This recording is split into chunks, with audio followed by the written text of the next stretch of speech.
Hello, how are you? And welcome back to Morrigan's Cottage. Morrigan is this little girl here. And here's Kitty Catty Bunya. So I said welcome back to Morrigan's Cottage, but we're not actually at Morrigan's Cottage. We are in my parents' house in Dublin because this is where I live when I'm not down at the house doing things in the garden or painting the damp walls that I have. So this video obviously isn't my normal kind of update. There's no garden, there's no cottage in it, so what is it? Most of the people who follow me are based in the United States, they're based in Australia and quite a few in the UK. Those seem to be kind of the three main areas where anyone who follows me seems to be based. And I've had a lot of questions about the grant, what is it? And also I've had quite a few questions about mortgages. How do you get one in Ireland? What are the rules? How can you get a mortgage for old cottages like this? Because there's been quite a few people in the comments saying that they are saving up to move to Ireland or move back to Ireland if they're Irish abroad. And they are hoping to kind of do a similar thing to me, buy a house that's maybe a little bit older, a little bit more run down and bring it back to life. So this mini series is going to touch on a couple different things. It's probably only going to be maybe 3 to 4 videos at most, and they'll run alongside the normal uploads. On Wednesdays we have our gardening kind of uploads, anything outdoors, the land, what we're doing with that. And then on Saturdays it tends to be updates about the cottage itself. DIYing, renovations, decorations and all that sort of expensive but good stuff. There's going to be a video on the mortgage process, how to get a mortgage, what are you going to be covered for, and this is all very much specific to Ireland. What can you get in Ireland? Another video will be just me touching on my own buying story. I don't think I've ever touched on it before, but the house that I bought is not the house that I fell in love with and started the whole process for me. So the kind of final video, the one that we're going to be looking at today, is the grant. If you're interested in what I'm going to be doing with the cottage, it might be helpful to know about the grant because that is going to play hopefully a very big role in the next couple months of getting my little cottage fixed up. But yeah, let's just jump into it. I do have notes, so if you see me looking off to the side, it's because I have notes. There's a lot to talk about and to get into a hopefully not too long video. But yeah, let's just jump into it. So what is the grant? It's been mentioned a couple times in my video. I'm sure it's been mentioned many times in other people's videos. So what exactly is it? So it's the Vacant Property Refurbishment Grant. And basically what it is a grant that you can apply for if your house is vacant or if it qualifies as derelict. You can apply for this grant through your local county council and they will hopefully pre-approve you for some funds that you can get your house done up. The grant also can be used for anyone who wants to do up a vacant or derelict property that was previously used for commercial purposes, so like old storefronts and things like that. As long as you get it rezoned to residential, you can also apply for this grant. But it is specific to anyone who wants to redo somewhere to be a home. That's the whole point of it. It's supposed to get people, I think ideally out of the cities, although you can get this grant if you're in the city, but basically it's to get people into these empty houses. Because for anyone who doesn't know, we're in a massive housing crisis. We have the highest level of homelessness that the country has ever seen. We've the most children homeless that the country has ever seen, and we won't get into it politically on how you think the government is doing, but this is a scheme that they brought out about 2 years ago now to try and get people into these already built houses that might be just a little bit run down or very run down depending on what one you buy, and this is to help you bring it back up to a habitable standard. There's 2 parts of the grant. The first is the vacancy part of the grant. So if you buy a vacant property, you are eligible for up to €50,000 to use towards your renovations. Then there is a top-up grant of €20,000 that if your house is classed as derelict, you can get that extra grant. You can get the grant if you plan on living in the house once it's complete, or you can get the grant if you're planning on renting it out. So it is available to both, people who want to reside in the property or people who want to get this house to then rent it out to someone else. What qualifies you for this grant? There are very specific rules that makes you either eligible or ineligible for this particular grant. So the main rules for this grant, how can you get it? when you're buying a house, if you're buying a house, maybe you're inheriting it, the house has to be vacant for at least 2 years. That is kind of the end all and be all. If the house hasn't been empty for 2 years, then it does not qualify for this grant. So you do need to make sure it's been empty 2 years. So if you're buying a house, for example, which is what I did, you can get an affidavit signed by the previous owners or the selling agent stating that the house has been empty for X amount of times, as long as it's over the 2 years. If that's not available to you, if maybe you're inheriting the house or something like that, you can get the ESB usage report for the house, and as long as it shows low usage for 2 years, you can use that as your proof. Another requirement of this grant is that your house has to have been built before 2008. So it doesn't have to be a really old house by any means, but it just has to have been built prior to 2008. So to avail of this grant, you have to either be the owner of the house, or you have to show proof that you are in the process of becoming the owner. You will also have to show that the property has its local property tax up to date. You may have a house that's exempt from local property tax and you just need something stating that, and you can submit that instead. Another stipulation to be eligible for this grant is that the house has to be your primary residence once you've completed the works. So you can't use this grant to kind of do up a holiday home for yourself that you'll only be in a certain amount of time a year. It has to be your primary residence. If your plan is to actually rent the house out rather than living in it yourself, you will just have to show proof of that as well to get the grant paid back to you. Another rule is that you can actually only get this grant twice, which is one more time than I thought you would be able to get it. But you can actually avail of this grant twice. So you can avail of it if you have your own primary residence that you want to get the vacancy or derelict top-up grant for, or and on top of that, you can also buy yourself a house that you want to rent out, and you can get the vacancy grant for that. So you can get it 2 times, and at the moment that's it, but that's probably more than enough. One of the most important things to know about this grant is that there's a clawback scheme, and that is put in place so that people don't buy an old house for reasonably cheap, although I will say most houses are no longer cheap even if they're in quite bad condition, but you have a clawback scheme. So basically they will put a charge on the deed of the house, and if you sell the house prior to 10 years of getting the grant, you will have to pay a certain amount of that money back. So if you sell the house before 5 years have passed since you've been paid out the grant, you have to pay the full amount back. So whatever you get paid, up to 50 or 70,000, you have to pay that back in full. If you sell the house between 5 and 10 years, or 5 and just before the 10-year mark, you will have to pay 75% of the grant back. And if you keep the house for over 10 years and you live there, you rent it out for the 10 years, you don't have to pay anything back. The charge will be taken off your deed, so that's good. So that's just something to bear in mind. If you kind of aren't 100% sure that you want to keep this house forever, it might be a better idea to apply for a different grant or just not avail of this one. One of probably the most important things to note is if you buy the house, you cannot move into it before you get approved for the grant. You can live on the land, you can get a mobile home, you can get a caravan or something like that, and you can live on the land, but you can't be living in the house. Another thing that's important to note, any works that you do on this house before you get your approval will not be paid for. Another condition that might be quite hard to follow, and this is something that through different groups on Facebook I see other people struggling with, is that you only have 13 months to complete the work. And the final stipulation of this grant is probably controversial, isn't the right word, but the biggest complaint that people have about this grant is that you have to pay for all the work up front. Problem with this grant is that not a lot of people have 50 grand up front. Not a lot of people have 70 grand up front. And whether you get a loan privately, like from the credit union or from the bank, that can be a bit sticky too, because not a lot of people have been paid out this grant. It's very new. You have a year to complete it. It's only about 2 years old. So we're only kind of just starting to see people getting their money back.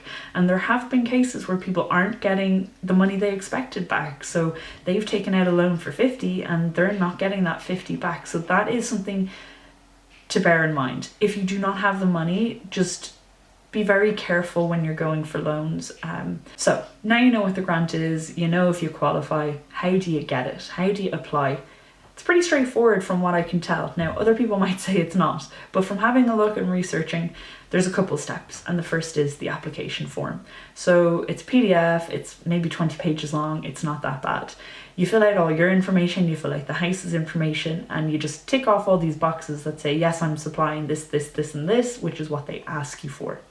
If you're good with paperwork, this will be easy enough to do. It's not a super complicated form.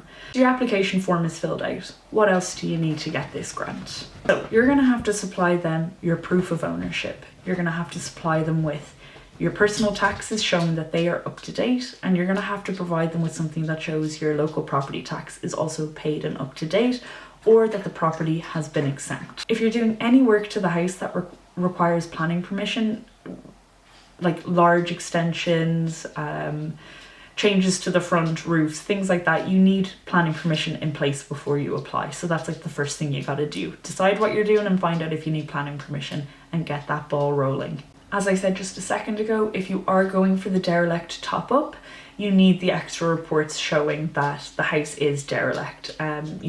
If it's on the register, I think you don't need to do that step, but if it's not, you need to get someone out to do up the report.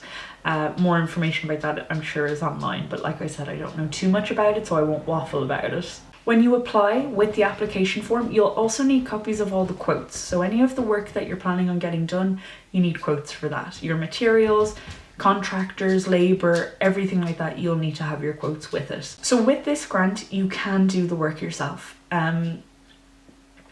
You can either get contractors to come out and do the different bits, which I would probably recommend if you're getting anything like electrics, heating, plumbing, the bigger stuff done, unless you're knowledgeable in that. Get the professionals out, they'll pay for that work through the grant. Or if you're doing it yourself, maybe you're a handyman, maybe you're someone who is an electrician and you can do your own wiring, you can charge for the materials, you can charge for paints, anything that you use really, but you cannot charge for your time back. So you're not going to charge them for the labour that you've done. You will just get your kind of materials back. So that's something to bear in mind as well. So now you know what the grant is, you know who's eligible, and you know how to apply for it. What's covered? The most important part, what is covered?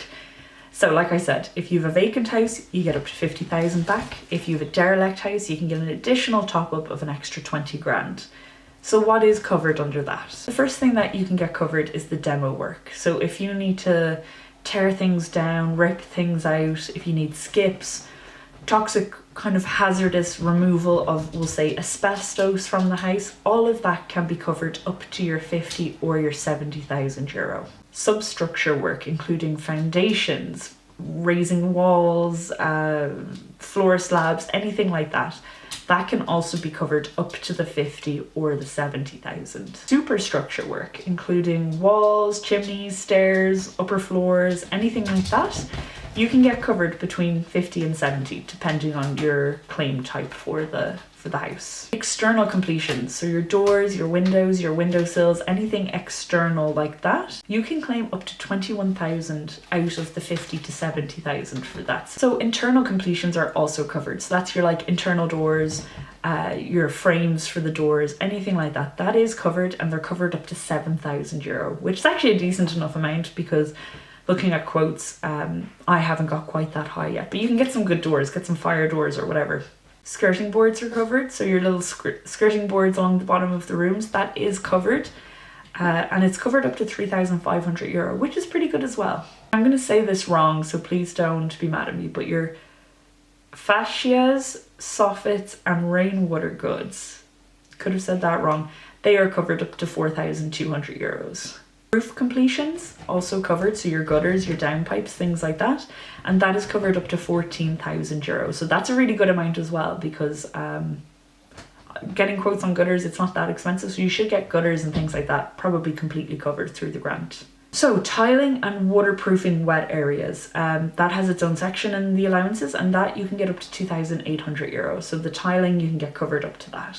Big one, what most people want to know, the painting and the decorating. So painting and decorating, it is covered. It's covered up to 10,500 euros. So you can get your paints, everything like that. That's all covered up to that 10,500. So something we don't really have a solid answer on is flooring. There's no subsection on what is covered for flooring. you would presume it is covered under the painting and the decorating because it's flooring, it's part of the decorating. You want to get new floors in, and it's kind of a necessity if you don't already have them. Some local authorities will cover flooring under painting and decorating. Other local authorities have declined it.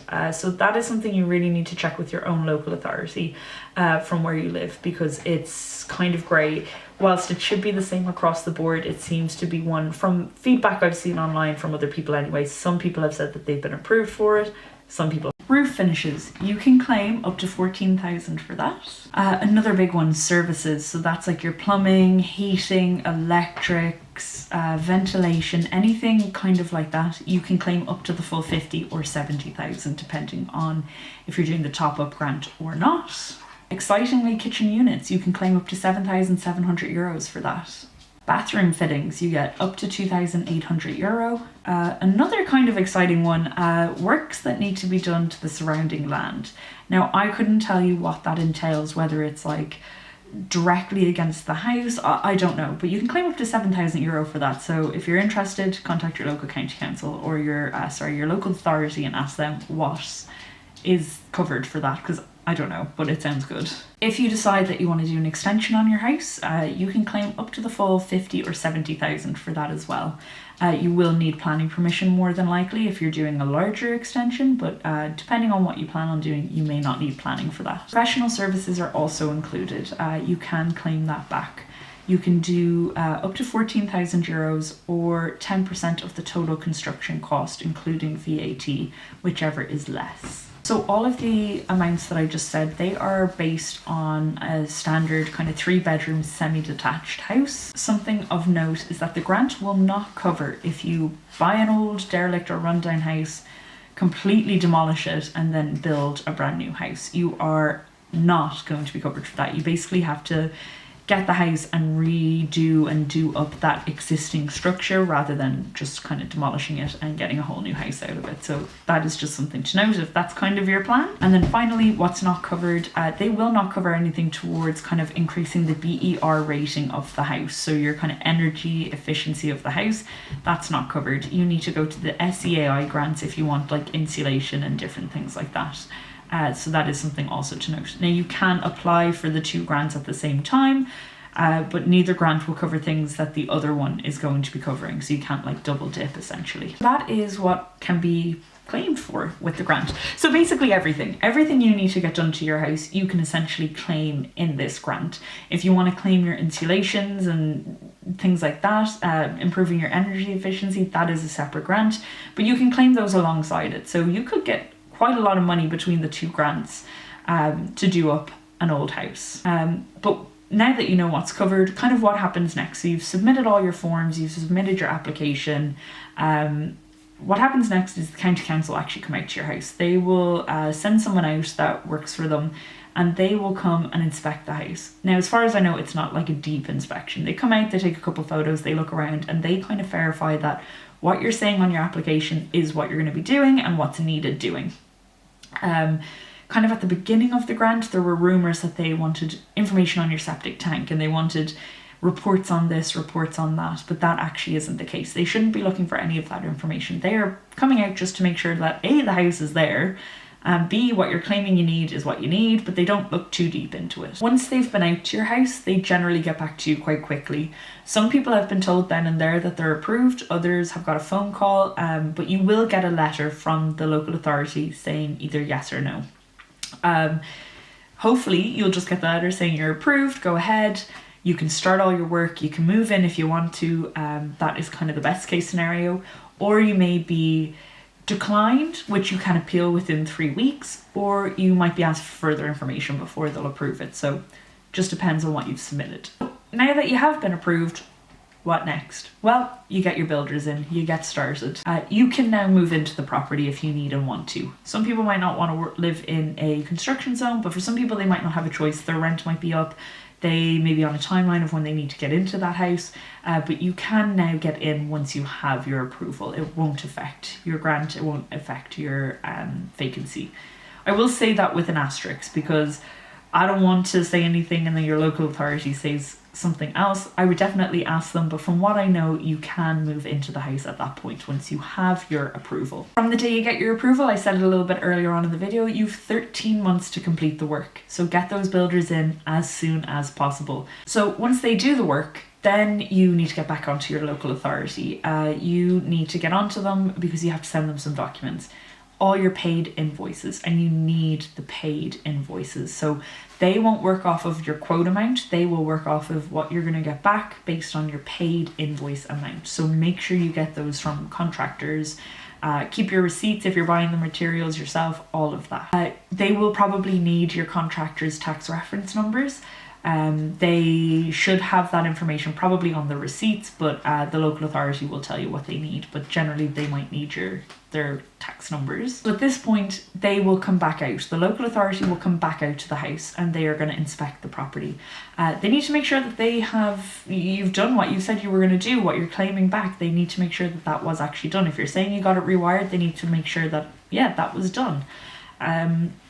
So they'll come back out to the house. They will make sure that the house is now deemed habitable, and that is quite an important feature of this grant. It's something to be aware of. When you are done your renovations or your redecorations or whatever you're doing, to get this grant paid back, your house needs to be habitable. It's kind of the whole point of it. So you need to have your kitchen complete, 1 bedroom complete, and your bathroom complete. That's generally what they deem as habitable, but again, check the kind of finer details with your local authority because one local authority may follow a different rule. So just make sure, find out from them what deems it complete. So once the local authority have gone out and they're happy enough with what you've said, what you've done with your invoices and everything like that, you will sign forms for the chargeback. So you will need a solicitor and they will probably need a solicitor. But basically what happens is you're going to sign something that will put a charge on the house so that if you sell the house within 10 years, there's a charge on the house, they'll get their money before you can get your money, essentially, I think is what that means. But your solicitor will go over all of that with you. But it's just their way of kind of putting that little mark on your deed to say that you can't sell the house before the 10 years or they get some of their money back. Once you've done all this, you get paid, which is very exciting. Congratulations, the grant is done, you get your money back. Like I said, you can get pre-approved for 50 or 70, whether you get that full amount back, that is depending on what you're applying for. So you may not get the full 50 or the full 70 back. It just depends on what you've applied for. If you are planning on being the primary resident of this house, you'll get your money back and that's all you have to do. You don't have to worry about anything else for the first 10 years. And then after the 10 years, the charge comes off the house and you don't have to worry anymore at all. You're kind of done with the grant and your house has been done up and it's lovely and happy days. So if you are renting it, you will have to show your local authority proof that you've registered it with the RTB and that it is up to the kind of rental regulations and everything like that. And yearly, you will have to send them proof that you're registered with the RTB still. So that's just something to take into account if you're planning on renting out the house. So that's a lot of information in one video, which is why I think it's best that I kind of talk about what the grant is, how to get it, what it covers, in one video, and then in the next video I'm going to deep dive into the different kind of areas that I'm applying for the grant for. I'm in the final stages of getting the application together, so I pretty much have the application form done. I just have a couple quotes that I need to get from the different kind of people that are going to be doing work on the house, and then I'll be ready to submit. I'm hoping to have it submitted within the next 2 to 3 weeks, and then I think it could take anything up to 8 weeks to get someone out from the local authority to kind of check it out and give approval. So while it was a lot of information, I hope this kind of makes more sense for anyone who's following myself and then following other people who are in Ireland and renovating these old cottages. And there has been mention, I follow a lot of them, they mentioned the grant and some of them have videos on it, so you may already know all of this information. But if you didn't know, hopefully it clears it up. What is this grant that we all kind of keep talking about? It's a great idea to have this grant, but I think maybe a lot of the feedback is that it's not being utilized properly and it's not being paid out properly, and the fact that you could be in a local authority here and then someone else is in a local authority here and you might be told 2 completely different things and you might get paid a different way, that is kind of a little bit problematic too. But it is in the very early stages. The grant originally came out 2 years ago, and it was, I think, up to €30,000 and 50,000 if it's derelict was the original price for it, and the criteria was a lot smaller, so your house had to be quite a bit older. It had to be built, I think, prior to 1993. But they changed it to 2008. They also made it available for people who wanted to rent, for people in rural areas. So they kind of, this time last year, about May of last year, updated who could apply for it, how much money you could get, and it did improve it. Now there's rumours, a little bit of goss, but there's rumours that in May we might see another update to this grant. I don't know if that's going to happen, and if it does, I'll make a follow-up video and I'll go into the details about maybe what's changed. But as of right now, everything in this video is kind of accurate. Today's April 1st, 2024, but there is a rumour that by May we might hear more information.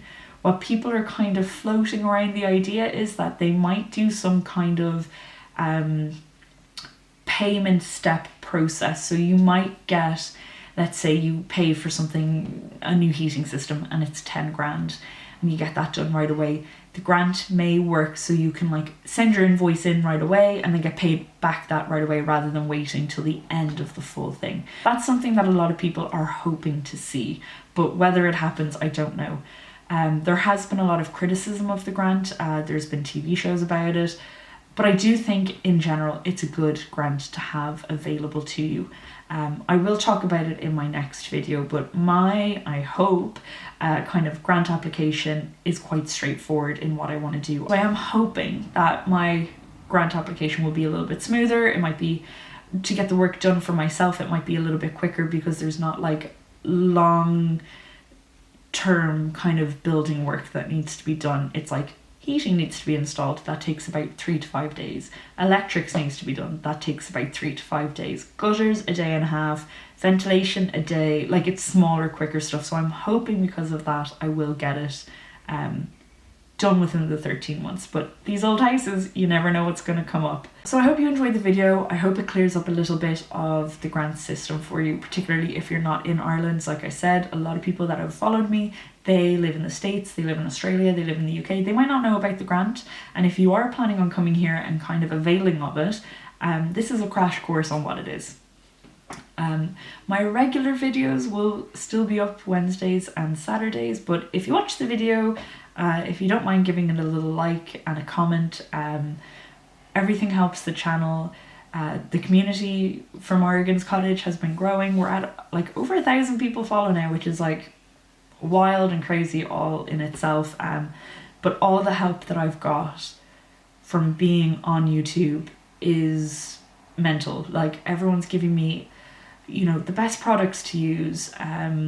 Like, people are just giving me so much information, and I hope that my channel and even the comment section, if other people are kind of trying to get into this, will help them. Because when I started this about a year ago, my process started about a year ago, but I only bought the house in November. There wasn't as much information out there. So hopefully now this video and other videos that I put up will help other people who are kind of hoping to get into the same very scary, very long and daunting, but wonderful and exciting and kind of like just lovely situation to be in, where I've got this really old house that has an abundance of history and there's lots of land and potential and exciting things that can be done, but just I'm in the kind of pre-exciting stage where I have to get all the scary, expensive stuff done. So if you're going on a similar journey, hopefully you can learn a little bit from this, because I know from watching other people, I've learned so much. There's a couple of YouTube channels, I won't name them because that might be a bit weird, but I watch them and I just love what they're doing, and they're in Ireland as well, and they're getting these grants and they're doing the work themselves, and it's just, it's deadly. So yeah, that's my ramble over. Morgan here behind me, that's her tail there. She's ready for dinner. It's 6:30 now, so she wants something to eat, so I'm going to stop rambling. And part 2 of this video will hopefully be up in about a week, and that will kind of deep dive into what are my plans for the cottage. Where is the grant coming into my situation? What am I going to be applying for exactly? When am I going to be applying? What do I hope to get back? What I plan on spending? Another thing that people said, they're kind of thinking about getting into this as well, is that they'd love to know costs. And that's one thing that I haven't seen a lot of people put up online, and maybe it's because they don't want to share like the financials, and I totally get that. It's kind of like an awkward and uncomfortable thing. I'm very like open about financials because money is money. I don't really care about it. As a poor person, I probably should care about it. I don't want people thinking I'm rich and that I don't care about money. I just don't have any money, so I don't care about it because I don't have it. I will talk about the costs because I think that is something that I haven't seen a lot of people talk about, and I'll have it in the mortgage kind of video because there was a lot of, not unexpected, but like when you think about a mortgage, you think about the price you need from the bank and you think about your deposit, but you don't think about solicitor fees, surveys, all the kind of smaller unexpected expenses. And they're quite expensive. Like there's a lot to it that's more than what you think you need. And then as well with the grant, there's not a lot of information out there on how much it costs to rewire a house. If you put it into Google, how much in Ireland does it cost to rewire a 3-bedroom house, it'll tell you about £5,000 is average, and that's not the case anymore. The cost of materials, the cost of labour, it's essentially double that. Same with plumbing and heating and everything like that. So I will give kind of a rough idea on the quotes that I've been given, and I say a rough idea because the quotes I have gotten from different people, some of them are quite different, and we're talking about like thousands of dollars, or that's me slipping back into my Canadian, thousands of euro. I've been back a year and a half. Thousands of euro, not dollars. If it was in dollars, that would be great. Canadian dollars, even better. Oh, lovely. But it is in euros. So like, as an example, one quote I got for the plumbing was 10,000. One was 17,000. And they seem to be saying that they're going to do the same thing. So I'm like, where is the difference there? What is going on? But anyway, that is where I'm going to leave this video for today, and I'm going to get into all the nitty gritty in the next grant video. And then you should also see the mortgage video coming out quite soon as well. That is quite heavily requested from people because they want to know the experience, because it can be quite daunting getting a mortgage here in Ireland. I hope you enjoyed. I'm going to stop rambling now. It's Easter Monday. I'm going to make the baby something to eat. The baby is in Morgan. Probably going to feed Bonnie too because she looks hungry as well, and I'm going to get something to eat too. Thanks so much for watching.